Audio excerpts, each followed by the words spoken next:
We're gathering amber and opening vaults. That's right, it's KeyForge from Fantasy Flight Games. In KeyForge, players take on the role of mighty Archons, racing their opponent and crafting 3 keys to open the mysterious vault and win the game. The defining feature of KeyForge is that no 2 decks are alike, and you don't have to trade for better cards. The decks stay the same and are all unique. Set up the game by placing all damage tokens, amber tokens, and status cards in a common supply. Each player then takes 3 key tokens with their unforged side face up and their identity card from their deck, placing them all to one side of their play area. Randomly determine the first player, then each player shuffles their deck. The first player draws a starting hand of 7 cards, and their opponent takes 6 cards. Each player, starting with the first, now has 1 opportunity to mulligan their starting hand by shuffling it back into their deck and drawing a new hand with 1 less card from their starting total. Gameplay occurs in alternating turns between the players. Each turn consists of 5 steps. Forge a key. Choose a house. Play, discard, and use cards. Ready cards. Draw cards. In the Forge a Key step, the active player spins amber from the amber pool on their identity card, returning it to the common supply. Then that player flips any one of their key tokens over to its forged side. If a player has enough amber to forge a key, they must do so. The default cost to forge a key is 6 amber, but some card abilities may increase or decrease that requirement. No more than 1 key can be forged during this step each turn, even if the active player has enough amber to forge multiple keys. In the Choose a House step, the active player chooses one of their 3 houses on their identity card to activate. This active house determines which cards the active player can play, discard from their hand, and use this turn. Some game abilities allow a player to archive cards face down in their area. During this step, the active player may pick up all cards in their archives and add those cards to their hand.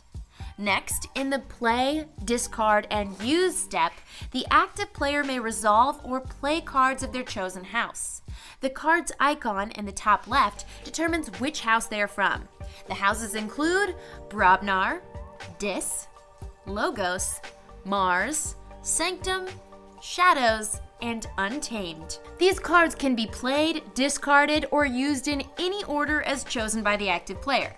Most cards that stay on the battlefield exist in one of 2 states, ready or exhausted. Exhausted cards cannot be used until they've been readied. Let's take a look at some of the cards. Action cards resolve immediately when played, as noted in the bold text. After following their instructions, place them in the discard pile. Artifacts enter the battlefield exhausted and go in the first row in front of a player. These cards remain in play.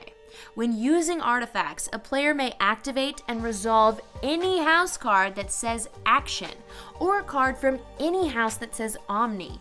These Omni cards can be activated regardless of the chosen house for the turn. Activating an artifact exhausts it. Creatures also enter the battlefield exhausted, but go in the front row of the play area known as the battle line. When entering play, a creature must be placed on a flank, either on the far left or far right of the battle line. Creatures remain in play and also have a power and armor value used to resolve combat. When using a creature, a player may either fight by targeting an opponent's creature. These 2 cards simultaneously deal damage to each other equal to their power rating and negated by their armor. This damage is tracked over time with tokens, and should a creature take more damage than their power rating, they are discarded from play. Reap by exhausting the creature and gaining 1 amber to their amber pool, after which they may resolve any reap effects on their card, or trigger an action as listed on the creature card. Upgrade cards attach to creature cards and remain in play. If a creature is removed from play, their upgrades discard as well. Some cards also have an amber bonus below their house icon. When a card with this attribute is played, the active player immediately gains that many amber to their identity card. If a card has an ability that does not have a bold-faced precursor, the ability is a constant ability that is active so long as the card remains in play. Constant abilities on a card are active even when that card is exhausted. Applying the effects of a constant ability is not considered using a card and therefore does not cause the card to exhaust. One big note: during the first player's first turn of the game, that player cannot play or discard more than just one card from their hand. Card effects cannot modify this rule. Next, in the ready card step, players ready all their exhausted cards. And finally, in the draw card step, players draw back up to a hand of 6. If they have more than 6 cards in hand, they don't have to discard down. If a player's deck is depleted, they may shuffle their discard back into their deck. When a player's turn ends, if that player has enough amber in their pool to afford a key, the player announces check, so that their opponent knows the forging of a key at the start of that player's next turn is imminent. Turns alternate until a player has forged their 3rd key to win the game. And that's KeyForge. Amber is the color of my inner key.